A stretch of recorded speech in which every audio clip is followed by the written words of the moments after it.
Please note that the following is written by an observer of the universe. The observer is writing stories of those she follows. Together beings build, together beings destroy. Final. This was going to be an easy fight for one, and utter defeat for the other. Rainier left the front line to Celia and his party. The tiny factory he built needed an upgrade since the colony was expected to grow at a rapid rate. He turned his attention to crafting weapons and armor for his new recruits and those who would join during the war. Celia's family was a huge help in developing the larger factory. They built it from the ground up within 10 cycles. The tools used were almost game-like. With a click, the building would construct itself, provided there were enough materials. The machinery within the factory transported, smelted, and forged without any manual labor. The automation of the machines was assisted by conveyor belts, moving the raw materials to be smelted. The only job that was needed was to make sure that the machine's durability and performance was up to standard. A total of 3 citizens were needed to manage the factory. Across the factory floor, there were sensors monitoring the machinery. If the machine's conditions became worn out or needed to be recalibrated, a warning, including details on the location and necessary component replacements, would be dispatched to the factory workers. Rainier planned to enlarge the factory as more recruits joined, but till then, they made do with what they had. As the factory readied the materials, he sketched blueprints of the weapons and armor which was on his person. Though not as strong as his personal gear, they still provided sufficient protection against potential assassinations or betrayals from within. Special armor was crafted for the initial recruits, including Celia, his family, Idrana, Redan, Karu, and Fadru, signifying their rank. With the completion of the special armors, Rainier allocated military rank. The Enlighteners were commanded by Celia, Historians by Fadru, Attrition by Redan, Imperiums by Samara, Surgeons by Karu, Herders by Celia's daughters, Jeriana and Leriara, and the Attainers by Celia's sons, Grizian and Yulari. Each rank was equally important to accomplish and grow the colony. The Enlighteners were the most agile with strength to overpower in order to enlighten. The Historians focused on the research of the planets, the fauna, minerals, habitat, and anything that could be developed into resources. Attrition did what attrition does, controlling the raids of those who stand against them, like assassins. Imperiums were the front line, overpowering with strength, tactics, and military prowess. Surgeons tended to the colony's health, utilizing fauna in experiments to advance their medical practices, guided by research from the historians. The herders took care of the factories and farmlands, growing and herding the animals, producing tools, weapons, armor, and building the infrastructure. Lastly, the attainers gathered materials and resources for the colony. The herders and attainers were responsible for the newcomers, showing them the ropes on how the colony operated. The colony was named Reisha, after his mother. All those who became part of the colony became Reishans. Rainier moved to the front line, transporting the new armor and weapons to the leaders. Little happened in the 60 cycles that had passed. The colony suffered as the Reishans manipulated the wall to do their bidding. There was no way out for the colony members, and only the Reishans could come and go as they pleased. With Rainier's arrival, he distributed the armor and weapons to Celia, Idrana, Fadru, and Karu. He was informed by Celia that only a few citizens tried to cross the wall, but were killed by their own colony. They attempted to recruit a few members, but were killed in the process of enlightenment. It seemed the colony used the wall to trap their own people, and manipulated them into saying that the fruit did not cure, but deceived their citizens from the truth and laws. Rainier's expectation on growing Reisha became harder to realize by the wall alone. His strategy had to change as he needed to get more citizens. The current strategy ended up killing those on the inside, and he didn't want to lose any capable citizens for his cause. He decided it was time for a demonstration. They crossed the wall and traveled to the outer walls of the colony, and waited the audience of the colony leaders. In the time of waiting, they were fired upon endlessly with arrows descending from the sky like rainfall. Unharmed, they moved the cluster of broken arrows to the side. If they wanted war, it will be fought on Reishan terms. Rainier recalled a conversation with Thalia and the others that leaders of the primitives would not eat from the same stockpile as the citizens and hunters. With this knowledge, he decided to weaken the citizens and keep the leaders healthy. They moved away from the walls and scouted the area around the primitives' colony, looking for creatures that were still alive.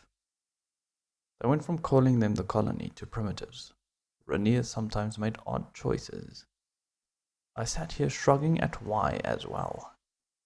So confusing, but let's continue. They poisoned the creatures with a small dose that would go unnoticed by the primitives. The effect of the dose would not be harmful to the creatures, but when they were hunted and killed, the poison would activate. When the animals would get slaughtered and eaten by the citizens, it would linger in their systems, slowly weakening them. Rainier wanted no more deaths, as every recruit is vital for him. The effects of the poison would take a minimum of 13 cycles before it would start weakening the whole colony. They waited for 18 cycles to pass before returning to infiltrate the primitives.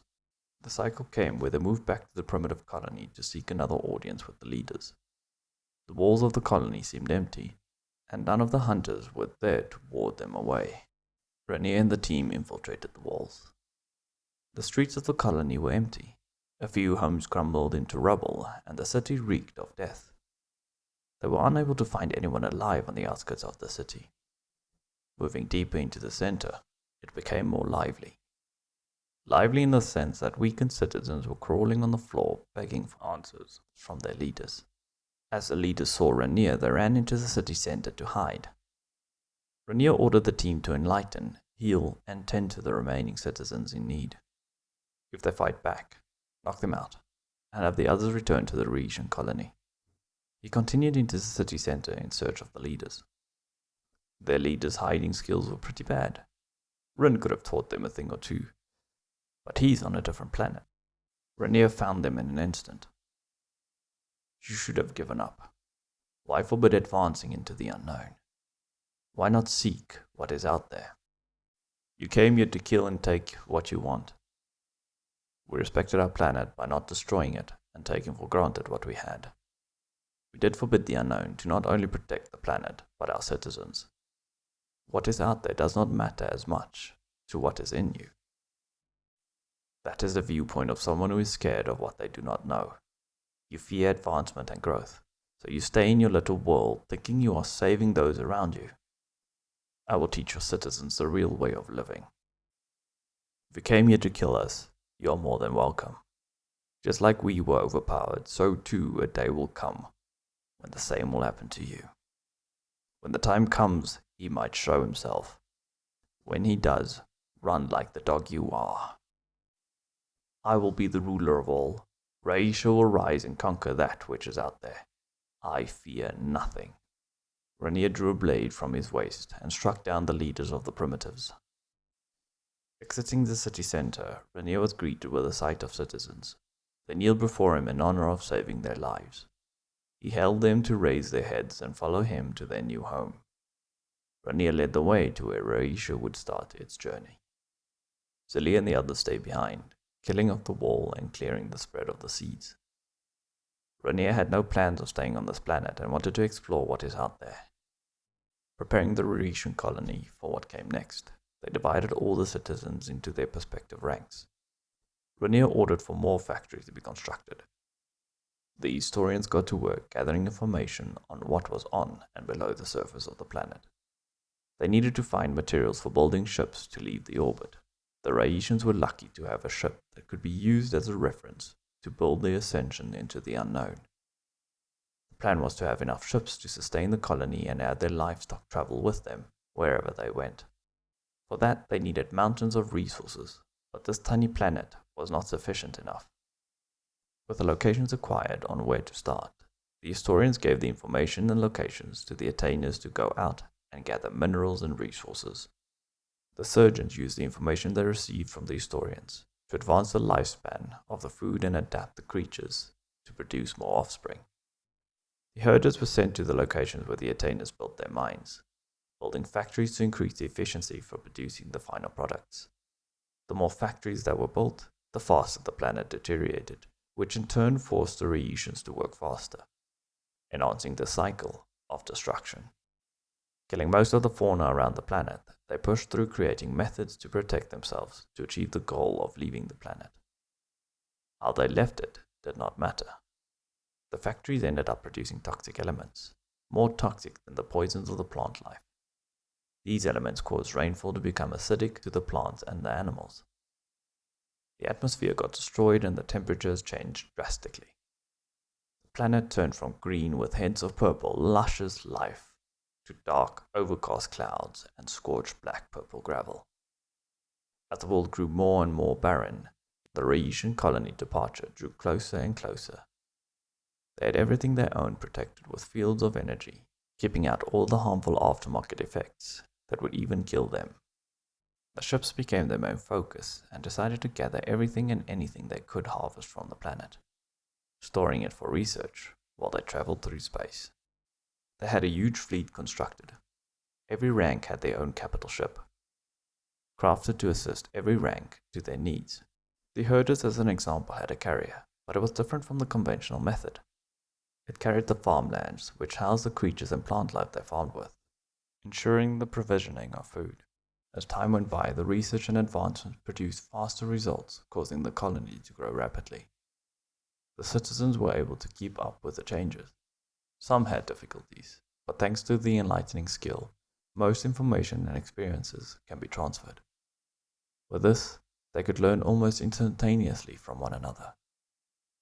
Countless cycles passed, and the cycle of interstellar travel was at hand. Before launch, Rainier had a few words to say before they set off. I have come from nothing. We have come from nothing. We gained knowledge and understanding together.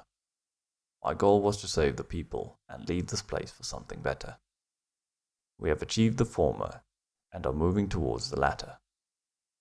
What stands between us and our goal will be a hindrance. We will conquer every hindrance and become the strongest to ever exist. Always expanding. Infinite possibilities build infinite probabilities. If we follow this motto, nothing will ever be unknown to us. If the calculations are accurate, you would predict the outcomes. We are finally set free and will never stop advancing. My mother gave me this chance, and as Rhaetians, we will not let it go to waste. For infinite possibilities build infinite probabilities, the colony cheered. They readied the fleet and set out to their next endeavor. As they left, I looked back from their perspective to what they are leaving behind. The ships ascended into the skies. Large areas in the crust of the planet looked like abyssal tunnels. Creatures crippled, limping on the verge of extinction. Plants reaching for any possible light, but there were none. Acid burning far more powerfully than the poison of the plants. The only water left on the planet was that which fell from the skies. Together they built their future, and together they destroyed what once could be called life.